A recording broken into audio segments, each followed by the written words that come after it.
شان رکھتے ہیں، وہ ایک منفرد شان رکھتے ہیں، اپنے آپ میں ایک پہچان رکھتے ہیں، جہاں پر ایک بار جاتے ہیں لوگ بار بار ان کی مانگ کرتے ہیں، جہاں پر ایک بار جاتے ہیں لوگ بار بار ان کی مانگ کرتے ہیں۔ تو لیجئے میں اس مقرر کو جو مقرر شعلِ بیان شہنشاہ وید و قرآن حضرت مولانا عبدالسبحان صاحب کو شعر کے ساتھ دعوت دے رہا ہوں کہ کیوں بادل انوار یہاں چھائے ہوئے ہیں، کیوں بادل انوار یہاں چھائے ہوئے ہیں، لگتا ہے رسول کی گفتار یہاں آئے ہوئے ہیں، کیوں بادل انوار یہاں چھائے ہوئے ہیں، لگتا ہے رسول کی کردار یہاں آئے ہوئے ہیں۔ کئی بار تتلیوں سے پوچھا تو پھولوں نے یہ کہا سرکار دو عالم ہمیں مہکائے ہوئے ہیں، اور کیوں نہ سنے ہم آپ کی تقریر ذوق سے کہ یہاں عبدالسبحان آئے ہوئے ہیں۔ ڈائٹ پر تقریر کے لیے حضرت مولانا مفتی عبدالسبحان صاحب۔ محترم حضرات، رات کا تیسرا حصہ شروع ہو چکا ہے۔ ایسی راتیں، ایسے بابرکت پنڈال بار بار ہمیں نصیب نہیں ہوتے۔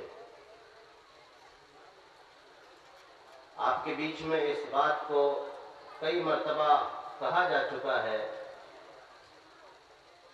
کہ جو حضرات پنڈال سے باہر دکانوں کی طرف ادھر ادھر ٹہل رہے ہیں، وہ براہ کرم جلسہ گاہ میں پنڈال کے اندر آ جائیں۔ یہاں پر آپ ہی کی موجودگی نہیں ہے، بلکہ یہاں اللہ کی نوری مخلوق ملائکہ فرشتے بھی موجود ہیں۔ یقیناً کل کی رات آپ لوگ جاگے تھے، آج کی رات بھی آپ لوگ جاگ رہے ہیں، اور انشاءاللہ جلسہ حاضہ کی آنے والی رات بھی آپ لوگ اسی طریقے سے جاگ کر، بیٹھ کر، سن کر محبت رسول کا ثبوت دیں گے۔ چونکہ رات کا آخری حصہ شروع ہو چکا ہے، اور میں محسوس کر رہا ہوں کہ اب آپ لوگوں کے اندر زیادہ بیٹھنے کی سکت، زیادہ بیٹھنے کی طاقت و ہمت نہیں ہے۔ اس لیے میں خود محسوس کر رہا ہوں کہ میرا جو وقت تھا وہ 11:30 بجے کا تھا، لیکن علماء، فضلاء، دانشوران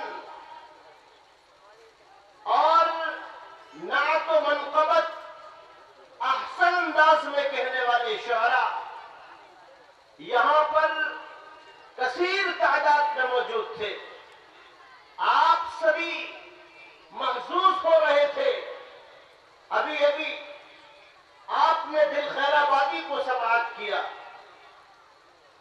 اس سے بیشتر ایک چہکتا ہوا کلام ابھرتے ہوئے شاعر سعید انور صاحب کی زبان سے آپ نے سماعت کیا، اور ابھی ابھی مجھ سے بیشتر مولانا اشفاق بہرائچی صاحب کو بھی آپ نے سماعت کیا۔ میں سب کی قدر کرتا رہا، سب کو آگے کی طرف پہنچاتا رہا، اور اپنا جو وقت تھا 11:30 بجے سے وہ سبھی کے اوپر نچھاور کرتا رہا۔ اب رہا یہ رات کا آخری حصہ، تھکے تھکائے آپ حضرات، تو یہی کہوں گا کہ دلچسپی تھوڑی سی دکھا دیجئے، اور بغور چند چیزوں کو سماعت کر لیجئے۔ کریں گے انشاءاللہ؟ انشاءاللہ۔ الحمدللہ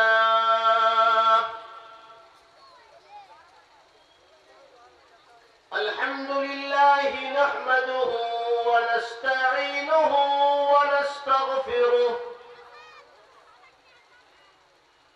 ونؤمن به ونتوكل عليه ونعوذ بالله من شرور أنفسنا ومن سيئات أعمالنا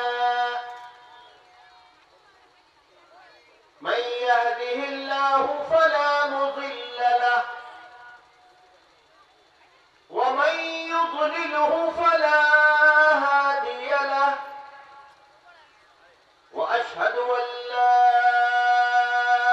إله إلا الله وأشهد أن محمدا عبده ورسوله أما بعد فإن خير الحديث كتاب الله وخير الهدي هدي محمد صلى الله عليه وسلم وشر الأمور محدثاتها وكل محدثة بدعة وكل بدعة ضلالة وكل ضلالة في النار. أعوذ بالله من الشيطان الرجيم.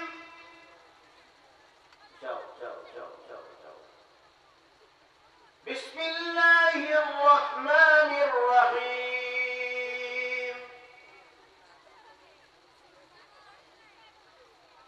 سمجھ میں نہیں آ رہا کس موضوع سے بات کو شروع کروں، کون سی آیت پڑھوں؟ مجمعی زندہ نہیں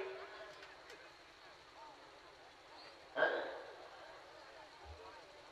آدھا بھی نہیں بچا.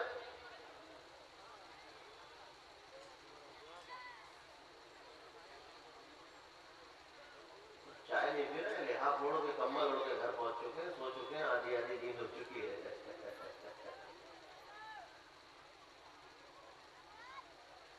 يا أيها الذين آمنوا ادخلوا في السلم كافة.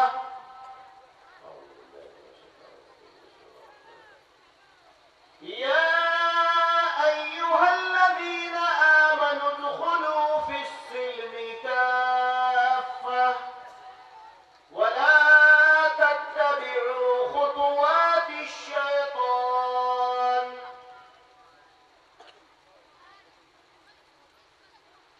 إنه لكم عدو مبين.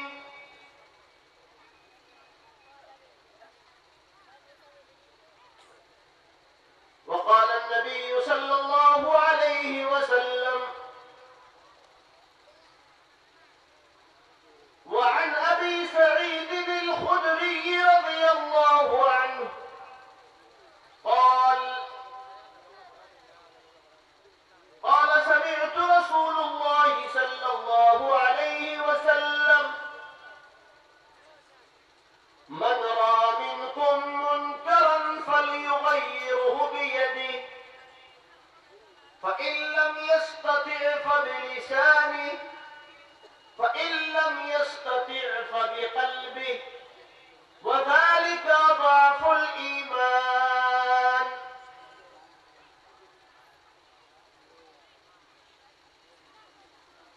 صدر جلسہ اسٹیج پر تشریف فرما باوقار علماء کرام، ائمہ مساجد، سامعین حضرات اور پرسکون انداز میں پردے کے اہتمام کے ساتھ بیٹھی میری ماں اور بہنوں، حمد و تعریف، بڑائی اور بزرگی اس اللہ کے لیے جس نے اور زندگی کو پیدا کیا۔ حمد و تعریف اس اللہ کے لیے جس نے ایک چھوٹے سے دانے سے بڑے اور بہت بڑے درخت کو پیدا کیا۔ حمد و تعریف اس اللہ کے لیے کہ جس کی پیدا کی ہوئی دنیا میں اتنی مخلوقات ہیں کہ جس کو آج تک انسانوں نے پوری طریقے سے دیکھا نہیں، جانا نہیں، کون کون سی، کیسی کیسی، کہاں کہاں پر اللہ کی مخلوق جیو رہا کرتے ہیں، انسان نہیں جانتے۔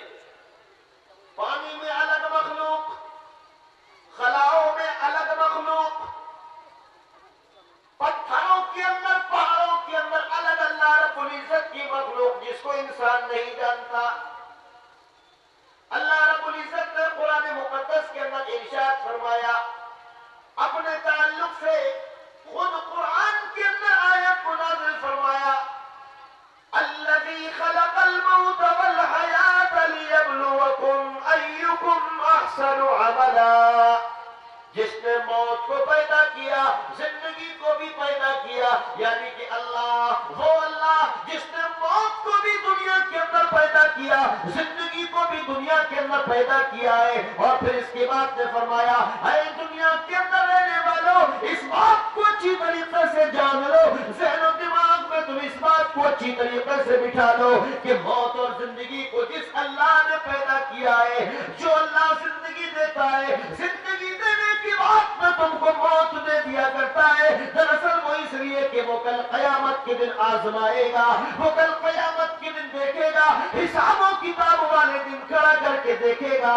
کہ تم میں اعمال کے اعتبار سے کون بہتر ہے، کون دنیا سے نیکیوں کو لے کر آیا، کون دنیا سے صدقے کر کے آیا، کون دنیا کے اندر خیرات کر کے آیا، کون دنیا کے اندر تلاوت کر کے آیا، کون دنیا سے عبادت کر کے آیا، نیکیوں کو لے کر کون میرے پاس پلٹ کر آیا۔ اللہ رب العزت کل قیامت کے دن آزمائیں گے کہ تم میں عمل کے اعتبار سے کون بہتر ہے۔ دوستو، عزیز ساتھیوں،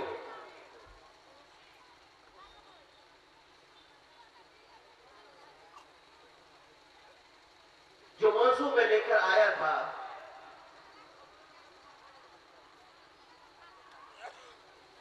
وہ موضوع میرا آپ کے اشتہار سے واضح تھا۔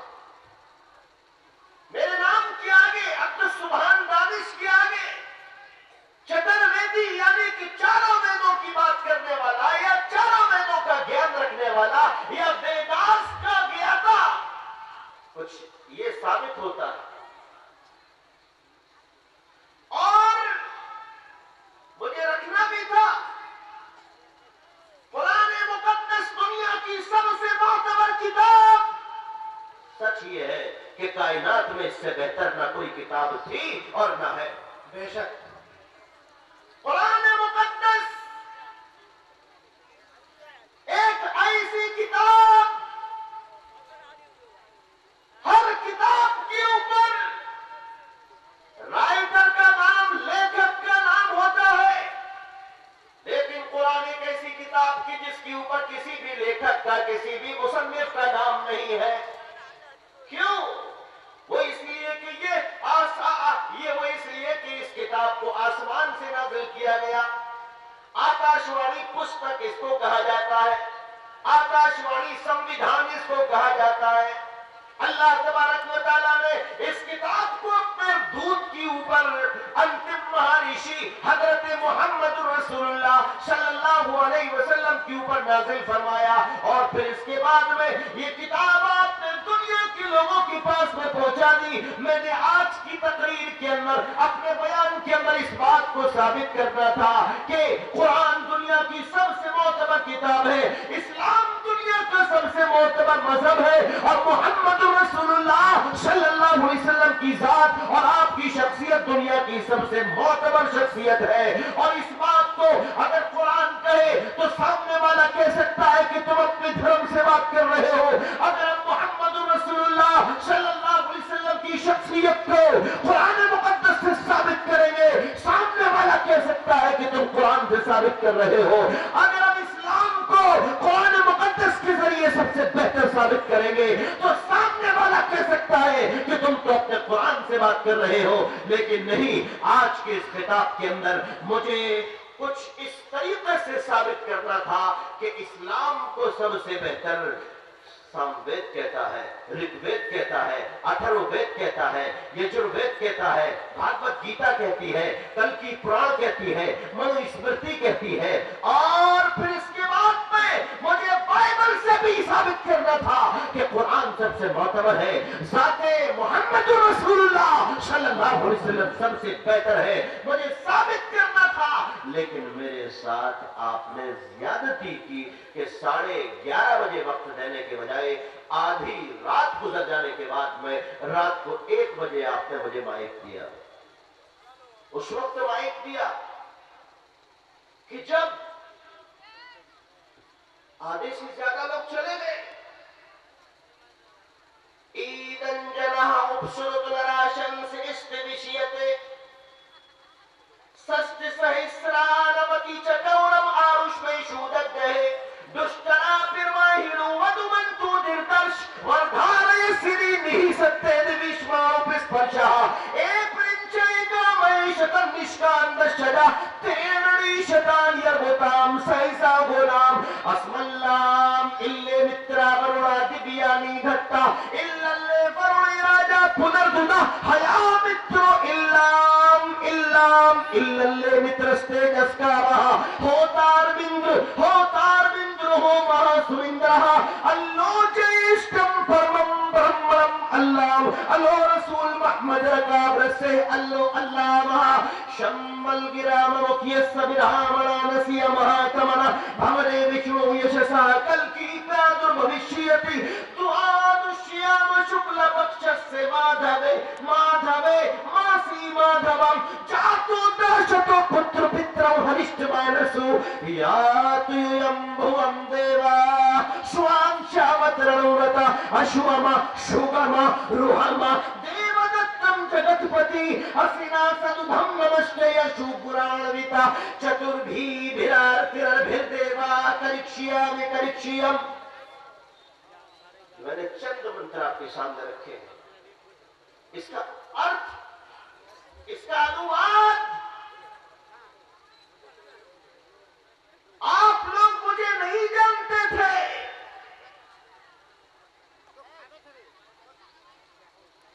اللہ رب العزت جزائے خیر دے اس نیک طبیعت کے مالک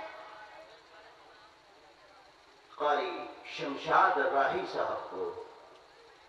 انہوں نے مجھے آپ کے بیچ میں لا کر بٹھا دیا. لیکن آپ لوگوں نے بھی یہی سمجھا ہوگا کوئی ٹچو پچو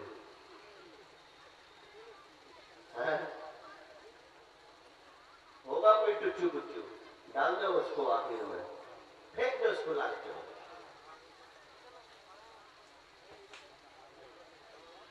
میں بھی چاہتا ہوں کہ آپ لوگوں کو احساس ہو, میں بھی چاہتا ہوں, اسی لیے اگل بغل کی بات کر رہا ہوں.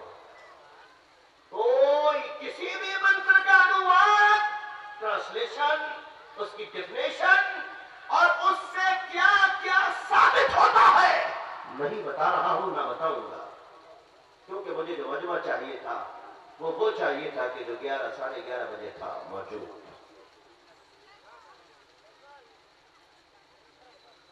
اور آگے بڑھتے ہیں ان باتوں کو چھوڑ کر.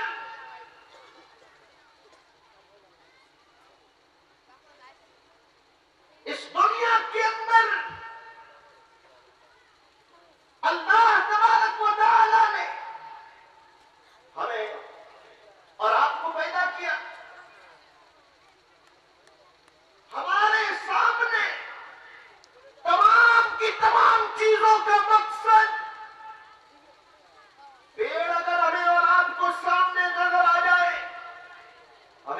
کو پتہ چل جاتا ہے کہ اس پیڑ سے ہمیں کیا فائدہ ہے۔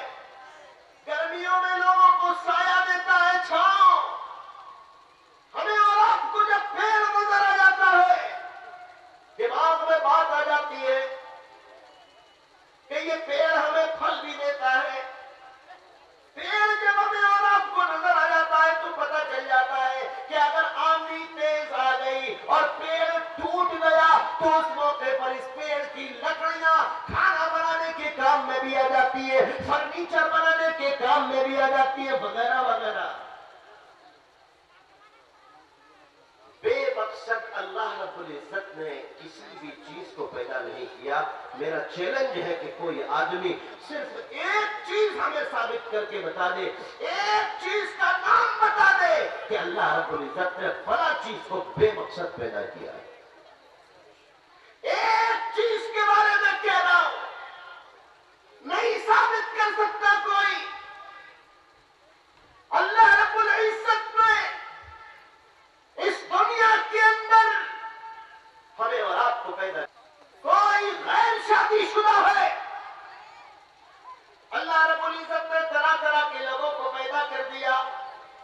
اس دنیا کے اندر شراب کو پینے والے بھی موجود، اس دنیا کے اندر شراب کا بائیکاٹ کرنے والے بھی موجود، اس دنیا کے اندر ماں باپ کا احترام کرنے والے بھی موجود، اور اپنے سماج کے اندر ماں باپ کی بے حرمتی کرنے والے بھی موجود۔ دونوں طریقے کے لوگ موجود ہیں۔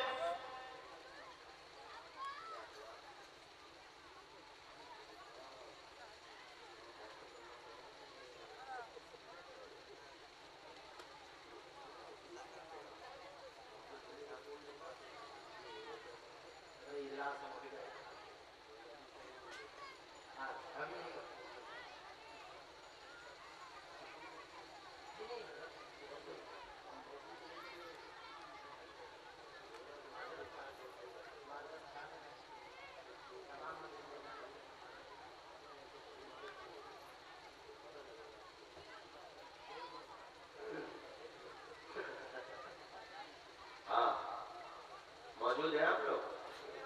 کبھی کبھی آدمی بیٹھے بیٹھے بھی چلا جاتا ہے نا؟ ٹھیک ہے، نیند کیا ہے معلوم؟ موت کی بہن ہے۔ ٹھیک ہے، کبھی کبھی بیٹھے بھی آدمی بیٹھے بیٹھے چلا جاتا ہے۔ آج نہیں کر رہا تھا،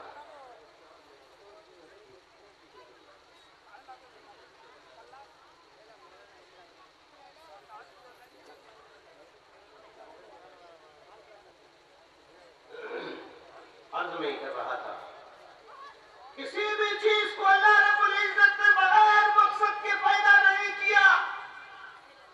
اور پھر اس کے بعد آئیے جب آپ اپنے بارے میں غور کریں گے تو اللہ تبارک و تعالیٰ نے کیا فرمایا؟ بوڑھے اور جوان کے تعلق سے، بوڑھے اور جوان کے تعلق سے اللہ تبارک و تعالیٰ نے کیا فرمایا؟ عورتوں کے تعلق سے اللہ تعالیٰ نے کیا فرمایا؟ دیکھو قرآن مقدس ہمیں اور آپ کو آج معلوم ہے، ہمیں اور آپ کو آج پتا ہے فلاں جگہ پر کیا ہوتا ہے، ہمیں اور آپ کو آج معلوم ہے فلاں چیز کس دکان پر کس مارکیٹ میں ملا کرتی ہے، ہمیں اور آپ کو معلوم ہے فلاں دوا کہاں پر ملے گی یا فلاں بیماری کا علاج کس ہاسپٹل میں ہوگا، ہم اور آپ وہاں پر پہنچ جائے کرتے ہیں۔ لیکن ہمیں اور آپ کو یہ نہیں معلوم کہ اللہ تبارک و تعالیٰ نے قرآن مقدس کے اندر کیا چیز کہاں پر نازل فرمائی، اس کے بارے میں ہمیں اور آپ کو نہیں پتا ہے۔ اللہ رب العزت نے قرآن مقدس کے اندر کون سی چیز کہاں پر نازل فرمائی، اس کے بارے میں مسلمانوں کو نہیں معلوم۔ گھر کے اندر قرآن مقدس تو ملے گا، مسجدوں کے اندر قرآن مقدس تو ملے گا، لیکن قرآن مقدس کے اندر لکھا کیا ہے اس کے بارے میں کسی کو بھی نہیں معلوم، اور جو لکھا ہے وہ کہاں پر لکھا ہے اس کے بارے میں بھی کسی کو نہیں معلوم۔ دیکھیے قرآن مقدس کے اندر اللہ تبارک و تعالیٰ نے ارشاد فرمایا، یا ایھا الذین آمنوا ادخلوا فی السلم کافہ، اے ایمان والو، ایمان والو، یعنی کہ وہ لوگ کہ جو کلمے کے دونوں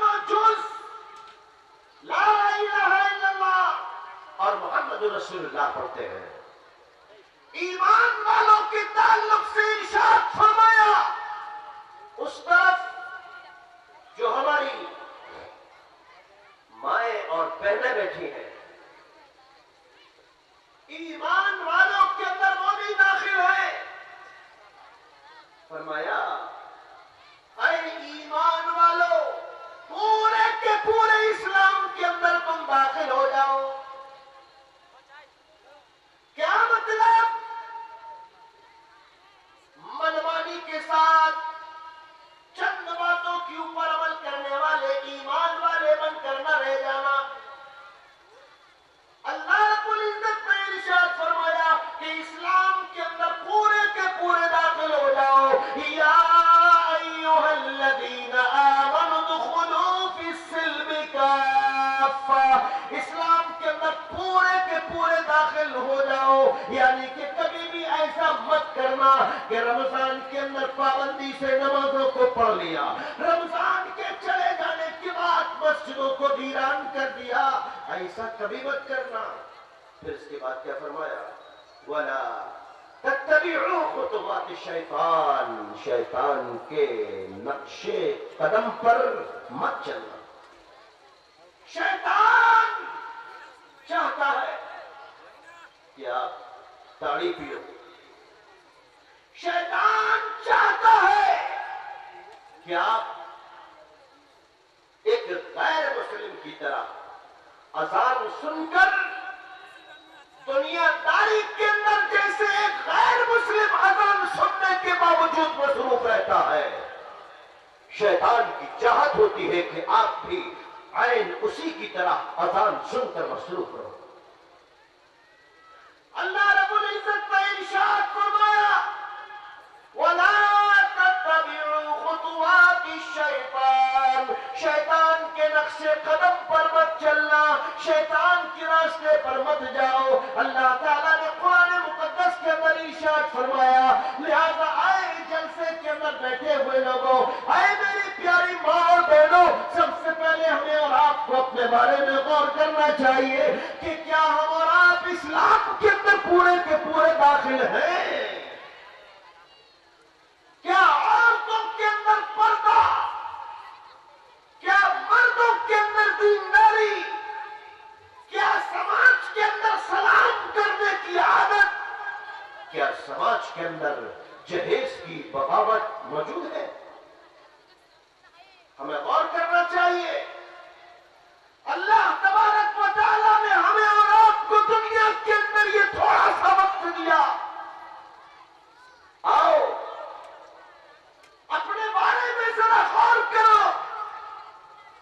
آج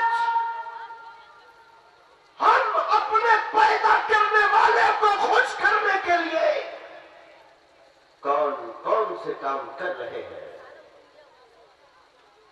اپنے بارے میں تھوڑا سا غور کرو کہ 24 گھنٹے کے اندر ہم کتنا وقت اپنے مالک، اپنے خالق، اپنے اللہ کے لیے دیتے ہیں۔ بے شک میں اپنے موضوع پر جو سوچ کر آیا تھا نہیں ہوں، لیکن چند باتیں آپ کے بیچ میں رکھ رہا ہوں۔ اللہ کے نبی صلی اللہ علیہ وسلم نے ارشاد فرمایا، کیا ارشاد فرمایا؟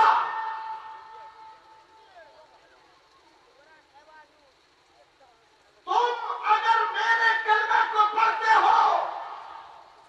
ہو بولو نبی کے کلمے کو سب لوگ پڑھتے ہو، ٹھیک؟ آپ نے اپنے کلمے کے پڑھنے والوں سے بڑے پیار اور محبت کے ساتھ میں فرمایا تھا۔ کیا فرمایا تھا؟ آپ نے فرمایا تھا شریعت کے خلاف اگر تم کسی کام کو دیکھو تو اگر تم مجھ سے سچی محبت کرتے ہو تو اس کی بغاوت کرنا، اس کو مٹا دینا، اس کو ختم کر دینا۔ کلمہ پڑھنے والوں سے کہا تھا